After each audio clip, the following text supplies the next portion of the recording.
ஏன்னா எல்லாமே பெரிய ஆர்டிஸ்ட் அவங்க. இப்போ புது ஆர்டிஸ்ட்னா ப்ராக்டிஸ் பண்ணலாம் அப்படின்னு அவசியம் அவங்களுக்கு இல்லை. எல்லாருக்குமே அப்போ வருவாருமாங்கல்ல, வருவார்ல, வருவோம், இந்த ஸ்லாங்கில் வந்து நான் அப்படி தான் டைலாக் எழுதி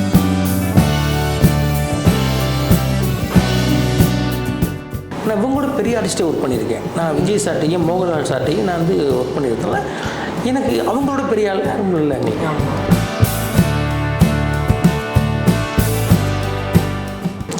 நான் ஆக்சுவலாக அந்த கேரக்டருக்கு நாங்கள் வந்து ராதிகா மேம் தான் நான் பிளான் பண்ணி நான் சசிகுமார் சார் சொன்னேன், சார் ராதிகா மேம் கரெக்டாக இருப்பாங்க அப்படின்னு.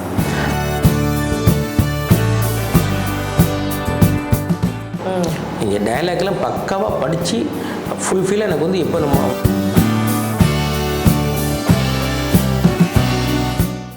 இப்போது இந்த படத்தில் வந்து அந்த ஒரு ஊர் சைடு ஸ்லாங் வந்து பேசியிருப்பாங்களே சார், அது வந்து ஜென்ரலாக எல்லாராலையும் வந்து அந்த ஸ்லாங் வந்து அவ்வளோ ஈஸியாக பேசிட முடியாது. பட் இதில் இருக்கிற கேரக்டர்ஸ் எல்லாருமே படம் ஃபுல்லாக அந்த ஸ்லாங்கை வந்து மிஸ்ஸே பண்ணாமல் எங்கேயும் பிசிறு தட்டாமல் அந்த ஸ்லாங் அப்படியே கொண்டு போயிருப்பாங்க. ஸோ அதெல்லாம் எப்படி சார் நீங்கள் அந்த ஸ்லாங்கை வந்து முன்கூட்டியே ப்ராக்டிஸ் பண்ண வச்சு கூட்டிகிட்டு வந்தீங்களா செட்டுக்கு, இல்லை நீங்கள் ஜஸ்ட் ஆன் ஸ்பாட்டில் சொல்லி காமிச்சா அவங்க அதை அப்படியே கிராஸ் பண்ணிவிட்டு நடிக்கிற மாதிரி அப்படி தான் இருந்துச்சா சார்? இல்லை, யாரும் ப்ராக்டிஸ் பண்ணுற அளவுக்குலாம் இல்லை. ஏன்னா எல்லாமே பெரிய ஆர்டிஸ்ட் அவங்க. இப்போ புது ஆர்டிஸ்ட்னா ப்ராக்டிஸ் பண்ணலாம் அப்படின்னு அவசியம் அவங்களுக்கு இல்லை. எல்லாருக்குமே நான் கதையை சொல்லி எல்லாருமே என்ன பண்ணேன், ஒரு ஒன்லைன்லாம் சொல்லலை, எல்லாத்தையுமே படத்தையே ஓட்டி காமிச்சிட்டேன். யாரை என் கதையில் பார்த்தீங்கன்னா ஹீரோவிலேருந்து லாஸ்ட்டு ஆட்கள் வரைக்கும் ஒரு சின்ன காமெடி ஆர்டிஸ்ட் ஃபுல் கதை தெரியும். தம்பி ரமேஷ் சாருக்கு வரையும் ஃபுல் கதை தெரியும், ஃபுல் ஸ்கிரிப்ட் தெரியும். ஃபுல் ஸ்கிரிப்டை சொல்லிவிட்டு அவங்க இது ஸ்பாட்டில் போய் 2 ஹவர்ஸுக்கு முன்னாடியே இல்லைன்னா முதல் நாளே ஃபுல் டைலாக் மெமரி கொடுத்துடணும், ஃபுல் படிக்க சொல்லி இந்த ஸ்லாங்கில் தான் பேசணுன்ட்டுருவேன். ரேணுக்கு அவன் மட்டும் கொஞ்சம் திணறினாங்க, சார் எனக்கு இந்த அவங்க வந்து பிராமின் அவங்க, சரி எனக்கு இந்த பிராமின் கல்ச்சர் தான் சார் வரும், ட்ரை பண்ணால் வராதம்மா, பேசுங்கம்மா கொஞ்சம் பேசி. அவங்க எங்கள் ஊரில் பார்த்தீங்கன்னா இப்போ வருவாங்க அப்படிங்கன்னு பேசுவாங்க. உங்கள் வீட்டுக்காரர் எங்கே போயிருக்காங்க, வருவாங்க, எங்கள் வீட்டில் வருவோம், எங்கள் ஊரில் பேசுறது. ஓகே, போயிட்டு வர்றாங்க, போயிட்டு வரணும்னு சொல்லுவாங்க. அப்போ வருவாருமாங்கல்ல, வருவார்ல, வருவோம், இந்த ஸ்லாங்கில் வந்து நான் அப்படி தான் டைலாக் எழுதி இப்படி தான் நீங்கள் பேசணும்னே சொல்லி பண்ணது. இன்னும் சொல்ல பார்த்தீங்கன்னா மியா ஜாஸ் மலையாளி கேரக்டர் தான். அவங்களே டப்பிங் பேச வச்சேன். அவங்களே டப்பிங், நிக்கிலா விமல் அவள் அந்த பொண்ணு தான் அப்படி டப்பிங் பேச வச்சேன். அவங்க தான் ஓன் வச்சு, அவங்களும் டப்பிங் ஆர்டிஸ்ட் இல்லை, அவங்க தான் பேசுனாங்க டப்பிங். அவங்க இப்படி அவங்க எல்லாருமே இல்லை, யாரும் டப்பிங்கே இல்லை, யாரும் சொல்லி நீங்கள் தான் பேசணும்ட்டேன். இந்த பொண்ணுக்கு மட்டும் தம்பி லவ் பண்ணுற பொண்ணு இருக்குல்ல வர்ஷா, அந்த வர்ஷாவுக்கு மட்டும்தான் நான் வந்து என்ன பண்ணேன், அந்த வாய்ஸ் கொஞ்சம் மேன்லியாக இருந்துச்சுங்கனால சரி வேறு பொண்ணு வச்சு, ஏன்னா அந்த பொண்ணு ஸ்லாங்கும் வரல எனக்கு, அதுக்கு மட்டும் வேறு பொண்ணு வச்சேன். எல்லாருமே அவங்களே டப்பிங் பேச வச்சுட்டேன். ஓகே சார், இப்போ செட்டில் எல்லாருமே அந்த சீனியர் இளவரசர் சாராக இருக்கட்டும், ரேணுகா மேம், விஜய் மேம், பிரபு சார், இவங்க எல்லாருமே சீனியர் ஆர்டிஸ்ட்டாக இருக்கும்போது உங்களுக்கு அவங்க ஏதாவது பண்ணுறப்போ டேக் வாங்குறதுக்கெல்லாம் உங்களுக்கு எதுவும் யோசனை, செகண்ட் தாட் மாதிரி எதுவும் போச்சு அவங்ககிட்ட, எப்படி நம்ம கேட்குறது, கேட்டால் என்ன நினச்சிப்பாங்க அப்படின்ற மாதிரிலாம்? இல்லை வரல. ஏன்னு கேட்டால் நான் இவங்களோட பெரிய ஆர்டிஸ்ட்டே ஒர்க் பண்ணியிருக்கேன். நான் விஜய் சார்ட்டையும் மோகன்லால் சார்ட்டையும் நான் வந்து ஒர்க் பண்ணியிருந்தனால எனக்கு அவங்களோட பெரிய ஆள் யாரும் இல்லை எங்களுக்கு. அதனால் எனக்கு பெருசாக தெரியல. எனக்கு ரெண்டாவது நீங்கள் பார்த்தீங்கன்னா ஸ்பாட்டில் போய் நான் ஒர்க் பண்ணுற நான் எங்கே போய் அஸ்டண்டேட்டாக சரி கோடேட்டாக ஒர்க் பண்ணும்போது ஒரு 4 நாள் 5 நாள் தான், அதுக்கு போய் எல்லாமே 2 ஃப்ரெண்ட்லியாக பழகிடுவாங்க. அதே போல் இங்கேயுமே எல்லாம் ஃப்ரெண்ட்லியாக பழகிட்டாங்க. ஃப்ரெண்ட்லியாக பழகின பிறகு இப்போ நம்ம வந்து யாருமே இந்த செகண்ட் தாட், அதாவது இன்னும் ரீடேக் பண்ண ஒன் மோர் டிக்கெட்டில் யாரும் கோவப்பட மாட்டாங்க. ஏன்னு கேட்டால் என் படம் நல்லா வரும்னு நான் எப்படி நினைக்கிறேனோ அப்படி தான் அவங்களும் நினைப்பாங்க. இந்த ஷாட் நல்லா வரும், இந்த சீன் நல்லா வரணும்னு நம்ம வந்து 2-3 டேக் போகும்போதெல்லாம் கண்டிப்பாக யாரும் வருத்தப்பட மாட்டாங்க. அவங்களுக்கு தெரியும் நம்ம வேலை வாங்குற விதமும் சரி, கதை சொல்கிற விதம் நம்ம எப்படி பண்ணுறோம் தெரியும். சும்மா வந்து சில பேர் என்ன பண்ணுவாங்கன்னா, யாரையும் தப்பாக சொல்லலை, சில பேர் ஒரு சும்மா வேணும்னே ஒன் மோர் கேட்குறது அப்படி பண்ணால் அவங்களுக்கு தெரிஞ்சிடும் இது தேவையில்லாம பண்ணாங்கன்னா. நான் கேட்க ஒன் மோர் கேட்டாலுமே மேக்ஸிமம் யாருமே அங்கே இல்லை சிங்கிள் டேக் ஆர்டிஸ்ட் தான் மேக்ஸிமம் எல்லாருமே.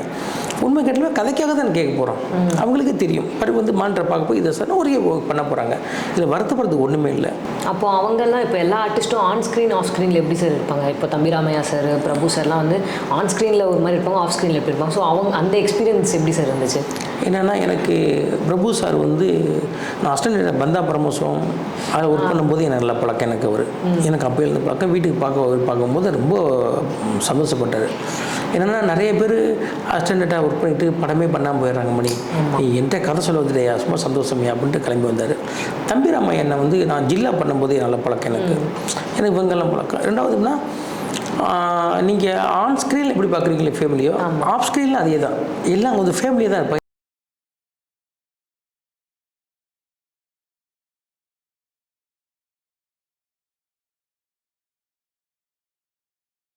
கிலோமீட்டர் உட்காருவார், நீங்கள் இங்கே உட்காந்து அம்மா இங்கே உட்காருமா அண்ணன் உட்காருமா பார்த்தா ஒரு ஃபேமிலியாக உட்காந்து அங்கே இருப்பாங்க ஒழிய, நீங்கள் படத்தில் பார்த்தீங்கல்ல அது அப்படியே டிட்டோ அப்படியே வெளியே இருக்கும்.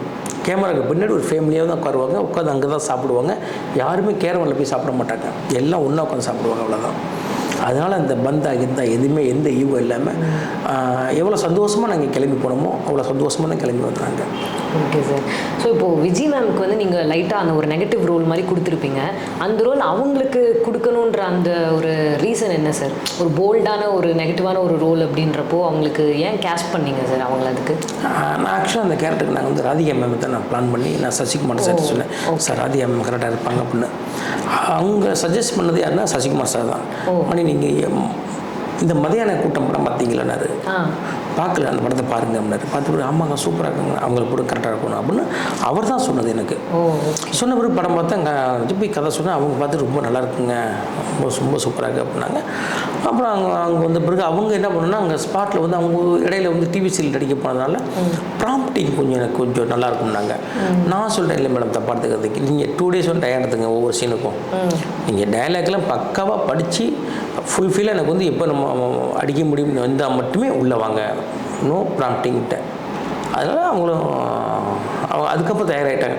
தயார்படுத்துறது தானே வேறு என்ன, அதுக்கு முன்னாடி எல்லாருக்குமே தயக்கம் இருக்கும். இங்கே வரது முடி நீங்கள் என்ன கேட்கும்போது எனக்கும் தெரியாது, என்ன விஷயம் தெரியாது, வந்திருந்தால் நம்ம தயாராகணும்ல. அதே மாதிரி தான், ஒரு நாள் 2 நாள் தான். அதுக்கு பிறகு அவங்களுக்கு வசனம் பண்ணி இப்படி தான் அவங்களுக்கு தெரிஞ்சிடும், விஜயம்மா அப்படி தான் எனக்கு தெரிஞ்சு, அவ்வளோதான்.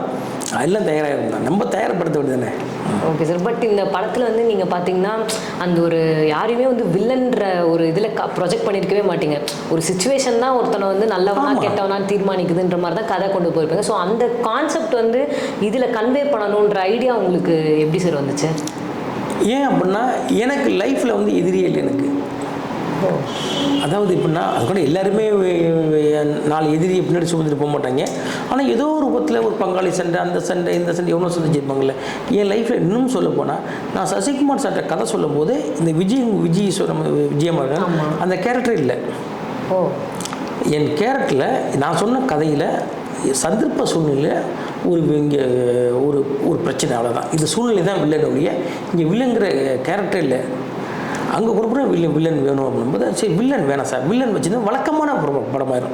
வழக்கமாக ஒரு வில்லனுக்கும் ஹீரோவுக்கும் பிரச்சனை இருக்கும், கடைசியில் வில்லன் திருத்துவான், ஹீரோ திருத்துவாங்க, வில்லன் திருத்துவாங்க.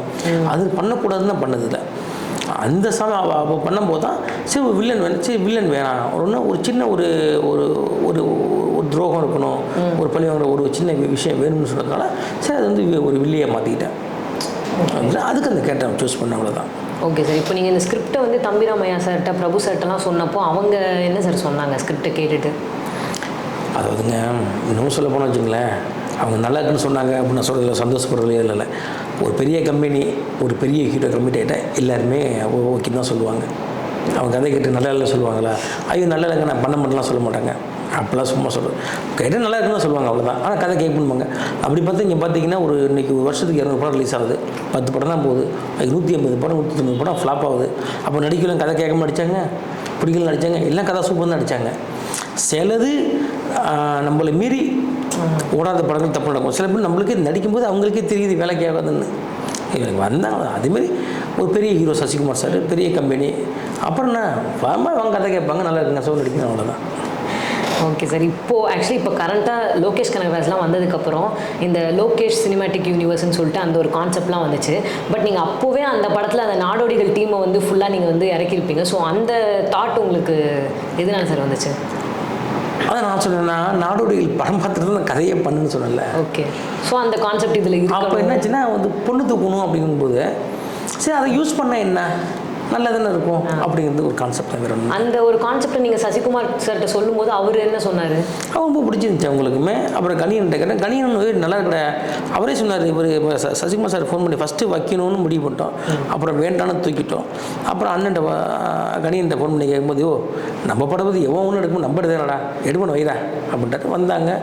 எல்லாமே ரொம்ப ஒரு 3 நாள் நடித்து கொடுத்தாங்க.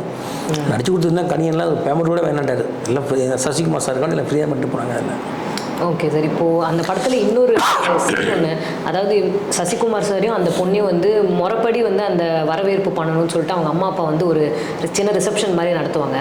அந்த சீனில் வந்து அந்த ஆக்சுவலி அந்த நாடோடிகள் கேங் வந்து அங்கே இருப்பாங்க. அப்போ தம்பிராமையா வந்து இந்த பக்கம் திரும்பி அவங்க கிட்ட பேசிகிட்டு இருப்பாங்கல்ல, அப்போ வந்து பேக்ரவுண்டில் வந்து அவரோட ஒய்ஃபை வந்து பார்த்துட்டு இருக்க அந்த 4 பேர் அங்கே வந்து அவங்க பெர்ஃபார்மன்ஸ் பண்ணிட்டு இருப்பாங்க. ஸோ அந்த விஷயம் உங்களுக்கு எப்படி சார் தோணுச்சு? ஏன்னா நான் சீன் பார்க்கும்போது எனக்கு மேஜராக ஃபஸ்ட்டு நான் கவனித்தது இவங்க 4 பேரை தான், பின்னாடி நடக்கிறத நான் கவனிக்கல. அப்புறம் வந்து கொஞ்சம் உத்து பார்க்கும்போது தான் ஓகே, பின்னாடி நீங்கள் அவ்வளோ டீட்டெயிலிங் வந்து பேக்ரவுண்ட்லையும் பெர்ஃபார்மன்ஸ் வந்து அங்கே போய்கிட்டு இருக்கு, அவ்வளோ டீட்டெயிலிங் வந்து நடந்துட்டு இருக்குன்றதே நான் அப்போ தான் உணர்ந்தேன். ஸோ அந்த அளவுக்கு ஒரு டெப்த்து பேக்ரவுண்டில் வந்து அவ்வளோ ஒரு டீட்டெயிலிங் வந்து மிஸ் பண்ணாமல் கொடுக்கணும் அப்படிங்கிற அந்த ஒரு தாட் உங்களுக்கு ஸ்பாட்டில் எப்படி சார் ஞாபகம் இருந்துச்சு? அது ஆல்ரெடி ஸ்கிரிப்ட்லேயே ஸ்கிரிப்டில் எழுதுனது தான். என்னென்னு கேட்டிங்கன்னா, அந்த ஒத்தாசைங்கிற கேரக்டர் எங்கே போனாலுமே அவன் பின்னாடி வருவாங்க. ஓகேவா? இது வந்து ஆடியன்ஸை ஃபாலோ பண்ணுவாங்க அப்படின்னு நம்பிக்கை இருந்துச்சு எனக்கு. ஆனால் நீங்கள் பார்க்குறீங்க இல்லையோ, ஆடியன்ஸு சாதாரண பிஎன்சி ஆடியன்ஸு ஒத்தாசையை ஃபாலோ பண்ணுறவங்க கண்டிப்பாக அவங்களையும் ஃபாலோ பண்ணுவாங்க.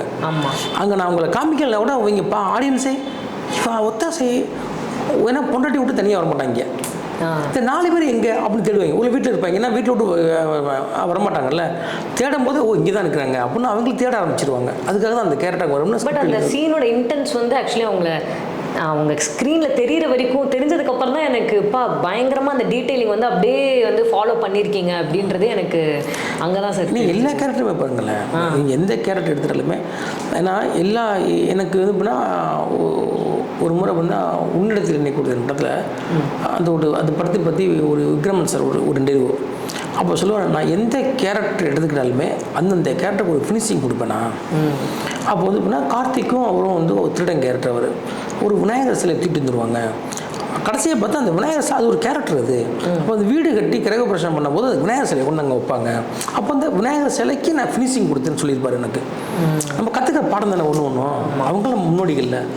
அப்போ நான் என்ன பண்ணேன், எல்லா கேரக்டருக்குமே ஃபினிஷிங் கொடுக்கணும் அப்படிங்கிறதுக்காக. நீ பார்த்தா என் படத்தில் பார்த்தா பிரபு சார் கேரக்டராக இருக்கட்டும் ஃபினிஷிங் கொடுத்துருப்பேன், விஜயம்மா கேரக்டருக்கு ஃபினிஷிங் கொடுத்துருப்பேன், தம்பி கேரக்டருக்கு ஃபினிஷிங் கொடுத்துருப்பேன், மியா ஜாஸ்தி கேரக்டர் ஃபினிஷிங் கொடுத்துருப்பேன், சசிகுமார் சாருக்கு ஃபினிஷிங் கொடுத்துருப்பேன்.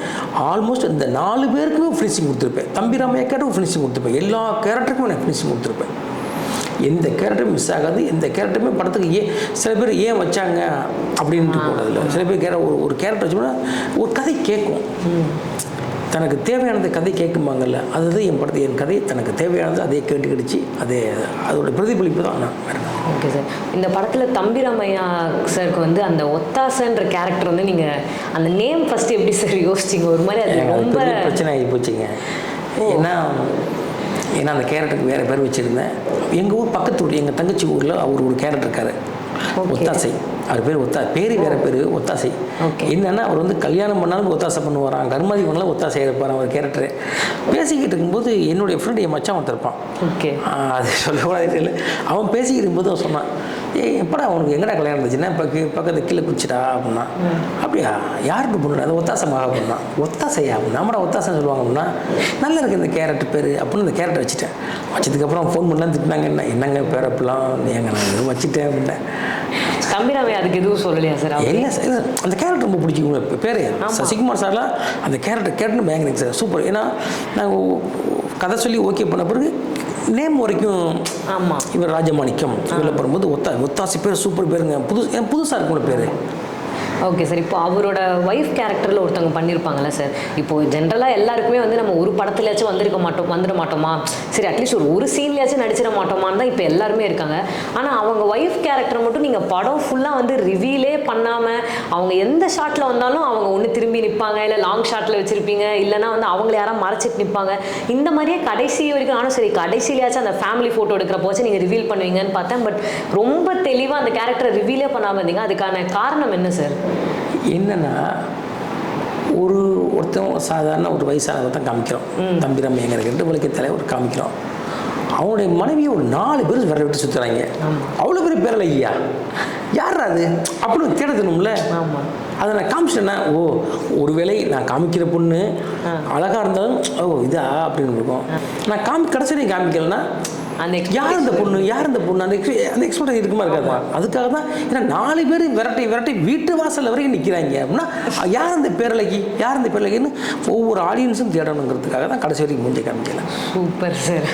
ஓகே சார், இப்போ நீங்கள் வந்து ஒரு அசிஸ்டன்ட் டேரக்டராக நீங்கள் நிறைய படங்கள் வந்து ஒர்க் பண்ணியிருக்கீங்க. ஸோ ஒரு அசிஸ்டன்ட் டேரக்டராக சினிமாவில் உங்கள் பயணம் வந்து எப்படி சார் இருந்துச்சு?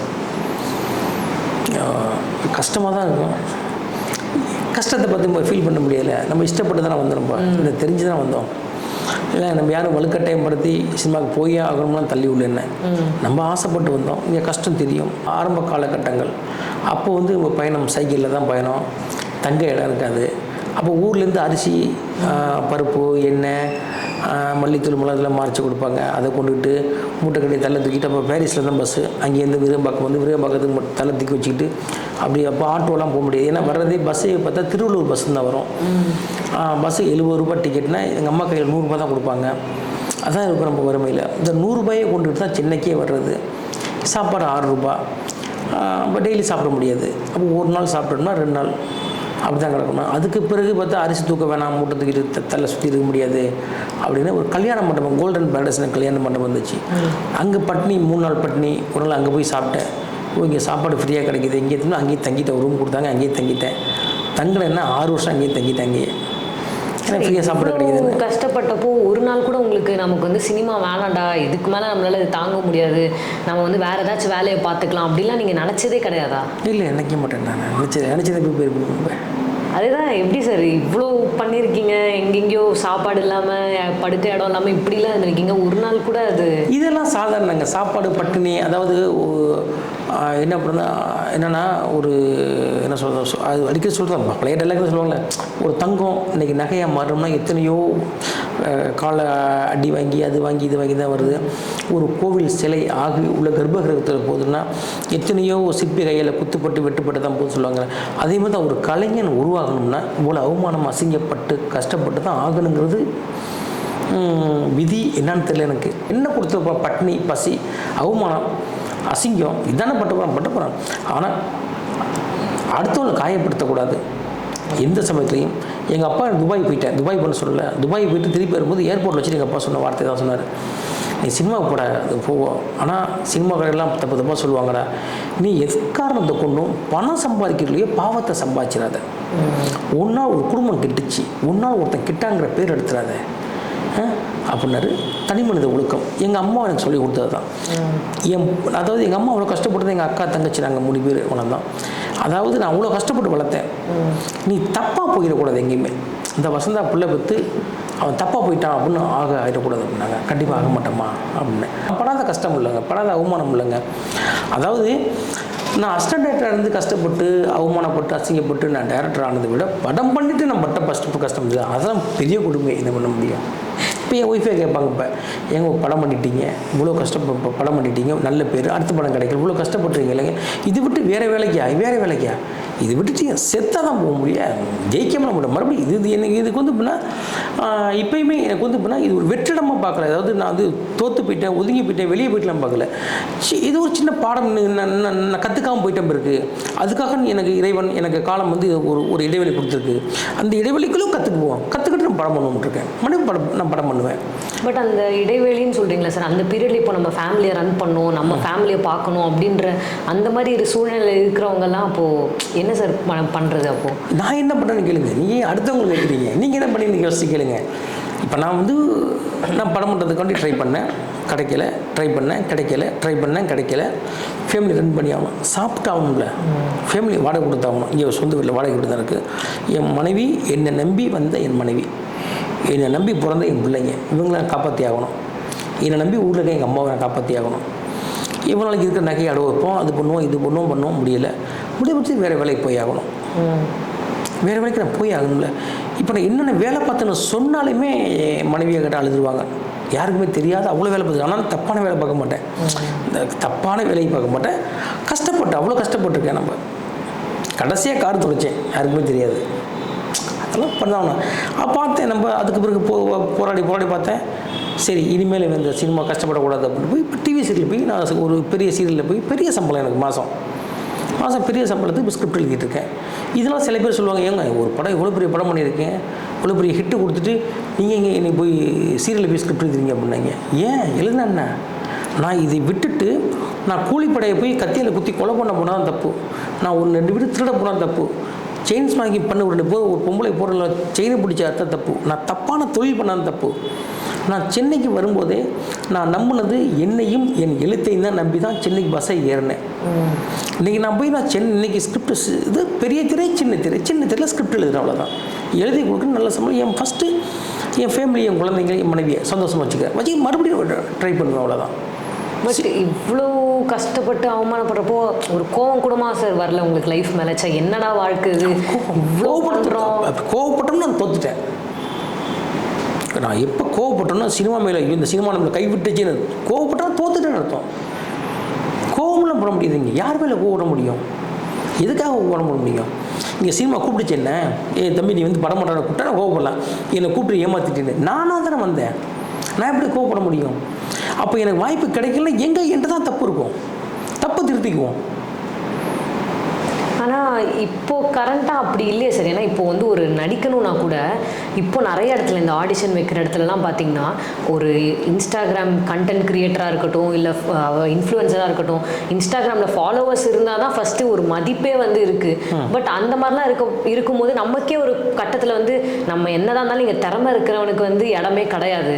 ஃபுல்லாக பணம் இருக்கிறவன், இன்ஃப்ளூயன்ஸ் இருக்கிறவன், அதை விட்டால் வந்து இந்த இன்ஸ்டாகிராம் ஃபாலோவர்ஸ் இதை வச்சு தான் வந்து இங்கே எல்லாமே வந்து டேலண்ட் இருக்கோ இல்லையோ, இன்ஸ்டாகிராம் ஃபாலோவர்ஸ் இருக்காங்களா, நீ தான் என் படத்துக்கு ஹீரோ, நீ தான் என் படத்துக்கு ஹீரோயின்னு சொல்லிட்டு அப்படி தான் ஃபிக்ஸ் பண்ணுறாங்க. ஸோ அந்த மாதிரி கட்டத்தில் வந்து இப்போது ஜென்ரலாக ஒரு அசிஸ்டன்ட் டைரக்டராக வரவங்களுக்கோ இல்லை ஒரு ஆக்டராக இந்த ஃபீல்டுக்குள்ளே வரவங்களுக்கோ கண்டிப்பாக எந்த ஒரு சப்போர்ட் பேக்ரவுண்ட் இல்லாமல் வரவங்களுக்கு வந்து ரொம்பவுமே வந்து கஷ்டமாயிடும். அப்போது அவங்களுக்குலாம் நீங்கள் என்ன பண்ணலான்னு சொல்கிறீங்க சார்? ஃபஸ்ட்டு நான் யாரையுமே நம்ப மாட்டேன், என்ன நம்புவேன். நான் என்ன நம்புவேன் ஃபஸ்ட்டு. எப்போ நான் என்ன நம்பலையோ அப்போவே நான் தோற்று போய் தான் அர்த்தம். ஃபஸ்ட்டு என் மேலே நான் நம்பிக்கை வைக்கணுங்க. நீங்கள் நம்பிக்கை வைக்க வேணாம், ஒரு ஹீரோ நம்பிக்கை வேணும், ப்ரொடியூசர் நம்பிக்கை வேணாம், என்னால் ஜெயிக்க முடியும்னு நான் நம்பிக்கை வைக்கணும். அதே மாதிரி ஒவ்வொரு டைரக்டர், ஒவ்வொரு ஆர்டிஸ்ட்டும் இன்றைக்கி நான் ஒரு கம்பெனி போய் என் கதை பிடிக்கலன்னா அதுக்கப்புறம் சினிமா விட்டுட்டு போயிட முடியுமா? ஒரு வாய்ப்பு கிடைக்கலாம் சினிமா விட்டு போயிட முடியுமா? அப்படிலாம் இல்லைங்க. சினிமா வந்து எப்போ நான் என்ன நம்பணும், என்னை நான் முழுசாக நம்பிக்கணும் அப்படின்னு நான் நம்பி நான் கரெக்டாக போராடுவேன். அவ்வளோதான். எப்போ வாய்ப்பு எப்போல்லாம் கிடைக்கும்ல அப்படின்னு நான் என்ன நினச்சிக்குவேன்னா, என் கதையை பண்ணுறது உனக்கு கொடுத்து வைக்கல, அவ்வளோதான். என் கதை உனக்கு புரியலை, அவ்வளோதான். அதுக்காக வந்து என் கதை என் கதை சூப்பர் கதை, நான் சூப்பர் டைரக்டர், என்னை வச்சு படம் பண்ணுறதுக்கு உனக்கு இப்போக்கு டைம் சரியில்லை, அவ்வளோதான். அப்படி நினச்சிட்டு போகலையே. என் கதை மேலே நான் எப்பவுமே நான் குற்றம் சொல்ல மாட்டேன். மறுபடியும் என்னை நான் எப்பவுமே தாழ்த்திக்கிட்டதும் இல்லை. நான் என்னால் முடிய நான் பெரிய டைரக்டர், நான் பெரிய டைரக்டர். இன்றைக்கி நான் மைண்டில் பைக்கில் போகும்போது நான் பெரிய டைரக்டர் தான் போவேன். நான் சின்ன டைரக்டர் யோசிக்க மாட்டேன், பெரிய டைரக்டர் நான் பெருசாக ஜெயிப்பேன். அடுத்து வாய்ப்பு வரும், எனக்கு எப்போ வரும் தெரியாது, வரும், அவ்வளோதான். வர வரைக்கும் வெயிட் பண்ணுவோம், அவ்வளோதான். அப்போது இப்போ கரண்ட்டாக வந்து அப்கமிங் டேரக்டர்ஸ் இருக்காங்களா, அவங்களுக்குலாம் நீங்கள் என்ன சார் சொல்ல விரும்புகிறீங்க? சொல்கிற நிலைமைகளை நம்ம இல்லைங்க. அப்படி இல்லை சார், இவ்வளோ நீங்கள் அதாவது நமக்கு வந்து எக்ஸ்பீரியன்ஸ் தான் சார் முக்கியம். இல்லை நிறைய எக்ஸ்பீரியன்ஸ் வந்து பார்த்துருக்கீங்கல்ல. இல்லை நான் எல்லாருக்குமே சொல்கிறது, நான் என்னோட அசிஸ்டன்ட் டேரக்டருக்கு என்ன சொல்கிறேன், கரண்ட் டேரக்டர் நான் சொல்லக்கூடாது. ஏன்னு கேட்டால் இன்றைக்கி அவங்க படம் பண்ணிட்டு இருக்காங்க, நான் சும்மா வெட்டியாக உட்காந்துருக்கேன், நம்ம சொல்லக்கூடாது. இல்லை அசிஸ்டன்ட் டேரக்டர்லாம் அப்கமிங் வர்றது அசிஸ்டன்ட் டேரக்டர்லாம் சொல்கிறதுன்னா 3 விஷயம் தான். ஒன்று தகுதியை வளர்த்துக்குங்க, தகுதி இருக்கணும், ஒரு திறமை இருக்கணும். 2வது திறமை. ஃபஸ்ட் என்னென்னா, சில பேர் பார்த்தீங்கன்னா ஏன் திறமை நான் மென்ஷன் பண்ணி சொல்கிறேன் அப்படின்னா, சில பேர் தன்ட்ட என்ன இருக்குன்னு தெரியாமலேயே வெறும் ஆசையும், ஒரு ஆசை இருக்கும்ல, சினிமாவில் ஸ்டார் ஆகணும், நடிக்கணும். நடிக்கணும்னா உனக்கு என்ன இருக்குது அப்படின்னு பார்க்கணும். நான் டைரக்டர் ஆகணும்னா உனக்கு என்ன நாலேஜ் இருக்குது, நம்மகிட்ட தகுதி இருக்கா, உன்னை நீயே தராசு போட்டு எடை போட்டு பார்த்து தகுதி இருக்கா. ஏன்னா நான் நிறைய ஏன் நான் சொல்கிறேன் அப்படின்னா, என் கூட நான் ட்ராவல் ஆகும்போது பார்த்தீங்கன்னா கிட்டத்தட்ட நான் வந்து என் கூட நாங்கள் இந்த வருஷத்தில் ஒரு 500 பேர் நான் கிராஸ் பண்ணியிருப்பேன். 500 பேரில் 10 பேர் தான் டைரக்டர் ஆகியிருக்கோம். அது ஆகாதவங்களாம் தகுதியாக இல்லைன்னு நான் சொல்ல வரல. சில பேருக்கு பார்த்தீங்கன்னா கடைசி வரைக்கும் என்ன ஒரு 15 வருஷம் கழிச்சு ஒரு நண்பன்ட்ட பார்க்குறேன், மீட் பண்ணுறேன், என்கிட்ட கதை சொல்லும்போது கை நடுக்குது. ஏன் நடுக்குது? இதோட யார்ட்டையுமே கதையே சொன்னதில்லைன்னாரு. ஏங்க 15 வருஷமாக சொல்லுது. ஆமாம் 15 வருஷமாக நான் சொன்னதே இல்லைங்கிறாரு. நான் சொன்ன பார்த்தீங்கன்னா சென்னைக்கு வந்து 3 நாளே கதை சொல்ல போனேன். நான் நான் அதுக்கு தான் பெரிய திறமை சொல்ல வரலன்னா, தன் தகுதியை வளர்த்துக்குங்க. ஒன்று திறமை இருக்கணும், அதை தாண்டி பொறுமை இருக்கணும். சினிமாவில் எப்போ வரலாம் கிடைக்கும். சினிமா இப்போ லோகேஷ் வந்துட்டார், லோகேஷ் இன்னைக்கு படம் பண்ணிட்டு வரிசை பண்ணிட்டு அவர் யார்ட்டுமே ஒர்க் பண்ணல. ஒர்க் பண்ண மாட்டார் அப்படின்னா அவருக்கு ஒரு கிடைச்சிங்கன்னா எல்லாருக்கும் கிடைச்சி வாய்ப்பு கிடைச்சிருமா? என் கூட ஒர்க் பண்ண மணிஷா ரெஸ்டாரண்ட்டு, இன்னைக்கு சங்கர் ரெஸ்டாரண்ட் எத்தனையோ பேர் இன்னும் படம் பண்ணாமல் இருக்காங்க. அதுக்கு அவங்க திறமை இல்லைன்னு சொல்லல, டைம் அமையல, அவ்வளோதான். அப்போ அது வரைக்கும் பொறுமையாக இருக்கணும். ரெண்டாவது சகிப்புத்தன்மை. என்னன்னா ஒரு ஆஃபீஸுக்கு போவோம், கதை நாலேஜே இல்லாதவங்க நம்ம கதையை பார்த்து நக்கல் அடிப்பாங்க. இதெல்லாம் ஒரு கதையை என்ன கேட்பாங்க, அப்படியா பரவாயில்ல, அப்போ சிரிச்சிடணும். என்னடா இவன் போய் நம்மள்ட்ட பிடிச்சினா சட்டையை பிடிச்சிடக்கூடாது, சட்டையை பிடிச்சாலும் பிரச்சனை ஆயிடும், அங்கே சட்டையை பிடிக்க முடியாது. அப்போ இந்த கதை நல்ல அலையும் தூக்கி போட்டக்கூடாது. அப்போ திறமை இருக்கணும், பொறுமை இருக்கணும், சகிப்புத்தன்மை இருக்கணும். இது 3 இருந்தால்தான் முதல் தகுதி இங்கே அசிஸ்டன்ட் டைரக்டராக மெயின்டைன் பண்ணுறதுக்கு. Okay sir. அப்போது ஒரு நல்ல ஃபிலிம் மேக்கராக இருக்கணும் அவங்க அப்படின்னா அவங்கக்கிட்ட என்னென்ன குவாலிட்டிஸ் வந்து நீங்கள் சொல்வீங்க சார்? இதெல்லாம் இருந்தால் இவன் ஒரு நல்ல ஒரு ஃபிலிம் மேக்கர், இந்த விஷயங்கள்லாம் அவங்ககிட்ட இருந்தா அப்படின்னு. ஃபஸ்ட்டுங்க, நல்ல கலைஞன் அப்படின்னு நான் சொல்கிறது முடியும், நல்ல ரசிகனாக இருக்கணும் ஃபஸ்ட்டு. நீங்கள் அதாவது நல்ல சமயக்காரன் எப்படி நல்ல சமயக்காரன் இருக்க முடியும்? நல்லது ஃபஸ்ட்டு அவன் நல்லா சாப்பிட்டு, ஃபஸ்ட்டு நல்ல சமயக்காரன் எப்படி இருப்பான், அவன் நல்லா சாப்பிட்டுப்பான். சிக்கன் நான் சாப்பிட்டேன், மட்டன் சாப்பிட்டேன். ஃபஸ்ட்டு நல்லா இருந்து நல்ல ரசிகனாக இருக்கணும். ரசிகனாக இருந்தால் மட்டுமே தான் நல்ல கலைஞனாக கொடுக்க முடியும். அப்போ நிறைய படங்கள் பார்க்கணும், நிறைய புக்ஸு நிறைய படிக்கணும். சில பேர் சொல்லுவாங்க ஆக்சிடென்ட்டு, சார் எனக்கு ஆக்ஷன் வராது, எனக்கு காமெடி வராது, சரி எனக்கு லவ் வராதுமாங்க. அது எப்படி இது? எல்லாம் வரணும், எல்லாம் வரலன்னா கற்றுக்குங்க. ஆக்ஷன் சப்ஜெக்ட் வராதா கற்றுக்க, காமெடி வராதா கற்றுக்க, எனக்கு டைலாக் எழுத வராது கற்றுக்க. இங்கே எல்லாமே என்ன, இன்றைக்கி கற்றுக்கணும். இன்றைக்கி யாருமே இன்றைக்கி சினிமா ஒரு அவசர சினிமாவாக இருக்குது. வர்றாங்க 2 வருஷம் டைரக்டர் ஆகணும்னு ஆசைப்பட்றாங்க, இன்றைக்கி முயற்சி பண்ணுறாங்க. முயற்சிக்கு முன்னாடி பயிற்சி வேணுங்கிறது யாரும் இன்றைக்கி மறந்துடுறாங்க. அதை சொன்னோம்னா தப்பாக எடுத்துக்குவாங்க. நம்ம யாரும் அட்வைஸ் பண்ணுற இடத்துல நான் இல்லை. ஃபஸ்ட்டு நான் இல்லை மீன்ஸ் எதுக்கு நான் படம் பண்ணலன்னு சொல்ல வரல, என்ன அட்வைஸ் பண்ண கேட்குற யாரும் அந்த இடத்துல யாரும் இல்லை, அது சொல்ல வரல. அட்வைஸ்லாம் பண்ணல. முயற்சி பண்ணுறதுக்கு முன்னாடி ஒரு பயிற்சி வேணும். முழுசாக கற்றுக்குங்க. எந்த விஷயம் பண்ண போனாலுமே, ஒரு கொலை பண்ணால் போனாலுமே கத்தி எடுத்து குத்துனோம்னா கத்தியை வெளியே வரும்போது உயிர் போயிடணும். அப்படி ஒன்று தைரியம் இருந்தால் மட்டுமே கத்தியை கையில் எடுக்கணும், இல்லைன்னா வரக்கூடாது. நீ பாதியை கத்தி ஊற்றி ஓடினா திருப்பி வந்து கொண்டுருவாங்க. அதே போல் தான் எல்லா தொழிலுமே. எந்த தொழில் போனாலும், சாக்கடையில் போனாலுமே ஓகேவா, அது குச்சப்படாமல் உள்ளே இறங்கி வெளியே வர தகுதி உனக்கு இருந்தால் சாக்கடைகள் உள்ளே போ, இல்லை போகாத. சார் இப்போது கரண்ட்டாக வந்து நிறைய பேர் சொல்லிட்டு இருக்காங்க, நம்ம தமிழ் சினிமாவே வந்து ஒரு டவுன்ஃபாலை நோக்கி தான் வந்து பயணிச்சிட்ருக்கு அப்படின்னு. ஸோ அந்த கருத்தை நீங்கள் எப்படி சார் பார்க்குறீங்க? அப்படி யார் சொன்னால்? அப்படிலாம் இல்லவே இல்லை. இல்லை சார், நிறைய பேர் வந்து அதுதான் ஒரு ஒப்பீனியன். ஏன்னா இப்போ வர படங்கள் எல்லாமே அதான் நான் சொன்னல, இப்போ கொஞ்ச நேரத்துக்கு முன்னாடி சொன்ன மாதிரி தான் வர்றவங்க யாருமே ஒரு ப்ராப்பரான ஒரு விஷயம் தெரிஞ்சு வராங்களா அது தெரியல. அதே மாதிரி அந்த ஆக்டர்ஸுமே கூட அவங்களுக்கு ஆக்ட் பண்ண தெரியுமா தெரியல, ஏதாவது ஒரு நாலேஜ் இருக்கான்றதும் வந்து நமக்கு தெரியாது. எல்லாமே அந்த ஒரு ஃபேம், இன்ஸ்டாகிராமில் ஃபாலோவர்ஸ் அதிகமாக இருக்குது, இதனால வந்தேன், அவங்க மூலமாக வந்தேன், காசு இருந்துச்சு அதனால வந்தேன்னு சொல்லி கஷ்டப்படுறவங்க எல்லாருமே ஒரு பின்தங்கிய நிலையிலே தான் இருக்காங்க. பட் நல்லா இருக்கிறவங்க நல்லா இருந்துகிட்டே தான் இருக்காங்க. ஸோ அதனால வந்து இந்த தமிழ் சினிமா வந்து கதை எடுக்கிறது எல்லாமே வந்து ஒரு கமர்ஷியல் பேசிஸாகவே போயிடுச்சு. ஸ்டோரியை மட்டுமே ஹீரோவாக வச்சு படம் பண்ணுற டேரக்டர்ஸ் ரொம்ப கம்மியாயிட்டாங்க சார். இல்லை, இது இப்போ இல்லை, இந்த பிரச்சனை அப்போலேருந்து இருக்குது. அதாவது இப்போ சொல்லுவாங்க ட்ரெண்டிங் வாங்கல, ட்ரெண்டிங் வந்து அப்போலேருந்து இருக்குது. இப்போ காதல் கோட்டை அப்போ வந்துச்சுன்னா அப்போ வந்து லவ் ஸ்டோரியாக கதை கேட்பாங்க. ப்ரொடியூசருக்கு என்னென்னா பணம் போகிற முதலாளிகளுக்கு எப்பயுமே ஒரு சின்ன பயம் இருக்கும். என்னன்னா நம்ம எதுவும் வேணாம், இப்போ வந்து லவ் ஸ்டோரி ஜெயிச்சிச்சு, இப்போ ஆடியன்ஸுக்கு லவ் ஸ்டோரி தான் பிடிக்கும் அப்படின்னு வேறு கதை ஒரு தம்பி லவ் ஸ்டோரி சொல்லுங்கம்பாங்க. இப்போ அவன் படம் பண்ணக்கூடிய காலகட்டத்தில் அவன் வந்து அந்த வேறு நீடு நம்ம சரி நம்ம படம் பண்ணி ஆகணும், சரி லவ் ஸ்டோரி கேட்குற லவ் ஸ்டோரி சொல்லுவாங்க. அந்த படம் ஹிட் ஆச்சுன்னா இப்போ எல்லா ப்ரொடியூசரும் என்ன பண்ணுவாங்கன்னா லவ் ஸ்டோரி சொல்லுங்கள், லவ் ஸ்டோரி. அப்போ என்னாச்சுன்னா ஆடியன்ஸ் லவ் ஸ்டோரி தான் பிடிக்குமோ அப்படின்னு இவங்க நினச்சிக்கிறது. வர்ற ப்ரொடியூசர்ஸ், வர்ற ஹீரோக்கள் எல்லாமே லவ் ஸ்டோரி கையில் எடுப்பாங்க.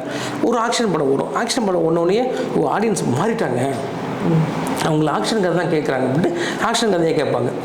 இப்படி ஒரு காலகட்டம் மாற கதை மாற ஒரு படம் ஓடினுச்சுன்னா அது நோக்கி எல்லாம் ஓடுவாங்க. ஆனால் இது வந்து ட்ரெண்டிங்னு சொல்லிகிட்டு இருக்கோம். இது இந்த காலகட்டத்தில் எம்ஜிஆர் சிவாஜி காலத்துலேருந்தே இது நடந்துக்கிட்டு இருக்குது. ஒரு படம் ஹிட் ஆச்சுன்னா அது நோக்கியே பயணிக்கிறது ஒன்று. ரெண்டு, நீங்கள் சொன்னீங்கல்ல தமிழ் சினிமா வீழ்ச்சி நோக்கி போயிட்டு இருக்குன்னா அப்படின்னு இல்லவே இல்லைங்க. அதாவது என்னன்னா இதுவுமே என்னென்னா அது சில விஷயங்கள் ஓப்பனாக சொல்ல தப்பாக போயிடும். ஏன்னா சில பேர் என்னென்னா முறையாகவே எதுவுமே கற்றுக்காம ஏதோ ஒரு ப்ரொடியூசர் என்ன பண்ணாங்க, ஏதோ ஒரு எக்ஸ்பெக்டேஷனோட ப்ரொடியூசர் இங்கே வர்றாங்க. கரெக்டான படம் பண்ணணும், நல்ல ப்ராஜெக்ட் பண்ணணும் அப்படிங்கிற தாண்டி சில ப்ரொடியூசர்ஸ் என்ன பண்ணாங்கன்னா ஏதோ ஒன்று தேடி ஏதோ ஒரு சினிமாக்குள்ளே போனால் இதெல்லாம் கிடைக்கும் நம்பி அவங்களும் வர்றாங்க. இதை ஏமாற்றி இதை மைண்டில் வச்சு ஒரு தப்பான ப்ராஜெக்ட் பண்ணி அதையும் ஏதோ ரிலீஸ் பண்ணிடுறாங்க. அதை பார்த்தோன்னே நீங்கள் சொல்கிறீங்க ஒரு தப்பான படம் வந்துடுச்சு, சினிமா தப்பு. அது ஒரு அதை கழிச்சட்டு எப்பயுமே ஒரு நெல் ஒரு நெல்லுக்கு நம்ம அடித்து எடுத்தோம்னா அது பதறும் இருக்கும், நெல் இருக்கும். சலிச்சு பதறு ஒதுங்கிடும், நெல் நிலையாக நிற்கும். அதே போல் இதெல்லாம் இதெல்லாம் கணக்கிலே சேர்க்கக்கூடாது. அந்த படம் இப்போ இல்லைங்க, இன்னும் 50 வருஷம் போனாலுமே இந்தமாரி டைரக்டர்கள் இந்தமாரி ப்ரொடியூஸ் வந்துக்கிட்டு இருப்பாங்க. அந்த படம் ஆடியன்ஸ் ரிஜெக்ட் பண்ணி அந்த படத்தை ஆடியன்ஸ் போய் ஓட வைக்க மாட்டாங்களே, அவங்களுக்கு தெரியும். இந்த தந்தி விரிக்கும் போது தெரியும், 5 பார்த்தீங்கன்னா டைட்டில் பார்த்தே முடிவு பண்ணிடுவாங்க குப்பென்னு. அவங்களுக்கு தெரியும் இது நல்ல படத்தை. இப்போ மகாராஜான்னு படம் வந்துச்சு, இந்த கருடன் படம் வந்துச்சு, அந்த படத்தை யாரும் ஏற்றுக்கலையா? தோளில் கொஞ்சம் கொண்டாண்டாங்க இந்த படத்தை. அப்போ நல்ல படத்தை ஓட வைப்பாங்க. நல்ல படத்தை எப்பயுமே ஓட வைப்பாங்க, எப்பயும் மிஸ்ஸே ஆகாது, கவலைப்படாதீங்க. தமிழ் சினிமா வீழ்ச்சிலாம் ஆகாது, வீழாது. Okay sir. ஸோ சினிமாவில் உங்கள் இன்ஸ்பிரேஷன் அப்படின்னா யாரை சார் சொல்லுவீங்க? பாக்யராஜ் சார். அப்போ டேரக்டர் ஆகுறதுக்கு அவங்கள பார்த்து தான் ரொம்ப இன்ஸ்பயர் ஆனீங்க? பாக்யராஜ் சாருடைய ஸ்கிரிப்ட், பாக்யராஜோடைய டைரக்ஷன், 2 பேரை பார்த்தா எனக்கு இன்ஸ்பயர். அவங்க தான் என்னோட குருநாதர். Okay sir. இப்போது ஜென்ரலாக சினிமா ஃபீல்டில் இருக்கிறவங்களுக்கு வந்து அந்த ஃபேமிலியோட சப்போர்ட்டுன்றது கிடைக்கிறது வந்து கொஞ்சம் ரொம்பவுமே கஷ்டமான ஒரு விஷயம் தான். ஸோ நீங்கள் முதல் சினிமாவுக்கு போகிறேன்னு சொன்னப்போ உங்கள் வீட்டில் என்ன சொன்னாங்க? அண்ட் ஆஃப்டர் மேரேஜ் வந்து உங்கள் ஒய்ஃப் அவங்கெல்லாம் வந்து என்ன சொன்னாங்க இதெல்லாம் தெரிஞ்சு? நான் சினிமாவுக்கு வரணும்னு சொல்லும் போதே அப்பா துபாயில் இருந்தாங்க. எங்கள் அப்பா இங்கே இல்லை, அப்பா துபாயில் இருந்தாங்க. அம்மா எனக்கு அக்கா தங்கச்சி தான்.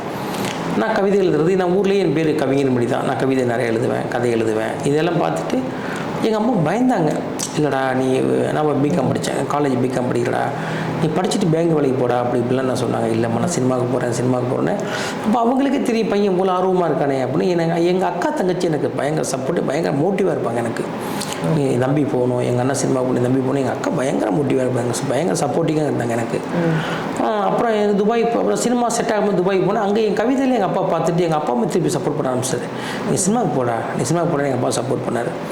அப்புறம் இங்கே வந்து போராடி நம்ம கல்யாண மண்டபத்தில் தங்கியிருந்தோமா. அந்த காலகட்டத்தில் வயசாகிச்சப்போ எல்லாரும் கல்யாணத்துக்கு நம்ம கல்யாணம் நடக்கலையே, சரி டைரக்ஷன் பண்ணி தான் கல்யாணம், எப்போ டைரக்ஷன் ஆகுது, ஃபஸ்ட்டு கல்யாணத்தை பண்ணலாம் அப்படி வீட்டில் பேசினாங்க. இப்போ கல்யாணம் பண்ண பொண்ணு தமிழ்ச்செல்வின்னு என் மனைவி என்ன பண்ணாங்கன்னா அவங்க வந்து என்ன பண்ணாங்கன்னா அவங்களுக்கு சின்ன வயசுலேருந்து ஒரு ஏதோ இதில் சினிமா அவங்களுக்கு ஒரு பிடிக்கும், அவங்களுக்கு சினிமா ஆசை. அவங்களுக்கு நிறைய பாட்டு கேட்பாங்க, நிறைய சினிமா பார்ப்பாங்க. என் ஒய்ஃபை கிண்டல் பண்ணுவாங்களா, என்ன பொழுதுலேயும் சினிமா கடையாக கல்யாணம் பண்ணிக்க போகிறேன், சினிமாவை பார்த்துட்டு போகிறேன் கேட்பாங்களாம். அப்படி நம்ம வந்தாலும் அவங்களுக்கு பயங்கர சப்போர்ட்டாக இருந்தாங்க, ரொம்ப சப்போர்ட்டாக இருந்தாங்க.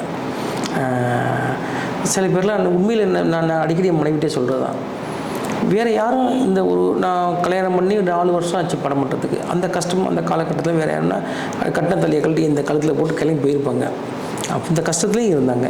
படம் பண்ணப்போ பெருசாக அவங்க ஓனல ஓகே படம் நல்லா ஓகே, அடுத்த படம் கிடைக்கல, கஷ்டப்பட்டு ரொம்ப கஷ்டப்பட்டு தான் அவங்களே சொன்னாங்க, உங்களை கஷ்டப்பட்டு இருக்கணுமா, நானாக ஊருக்கு போயிடுறேன். சினிமா விட்டு என்ன போச்சு இல்லை அவங்க, நான் ஊருக்கு போயிடுறேன், அங்கே பிள்ளைய படிக்க வச்சுட்ருப்போம், நீங்கள் இங்கேருந்து பாருங்களேன் அப்படின்னாங்க. இல்லைப்பா குடும்பத்தை விட்டு எங்களால் இருக்க முடியாது, எனக்கு என் பிள்ளை என் பொண்டாட்டி என் பக்கத்தில் இருக்கணும்.